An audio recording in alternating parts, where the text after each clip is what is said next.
Eh sì, cari signori, oggi 8 febbraio, una bellissima giornata, abbiamo la neve che ci circonda, come vedete un sole spettacolare, il nostro castello, e quindi con una bella giornata così non possiamo farci mancare una specialità sarda di questo livello. Che ne dite?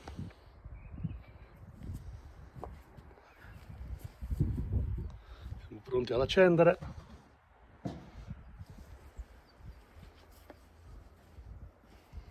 Semplicissimo. Una buona domenica a tutti dai Grigioni. Quando non vuole partire si fa così, un po' di fono. Il nostro servo è pronto qua.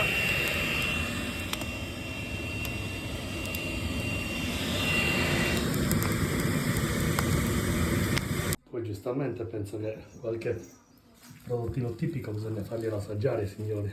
Questo lo conoscete tutti, un po' di pancettino, un salamino, e abbiamo anche un salame calabrese. Lo bagniamo con un buon vino sardo.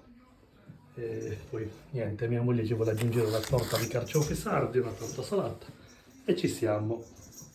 2 spaghettini alle vongole li facciamo e buon appetito a tutti.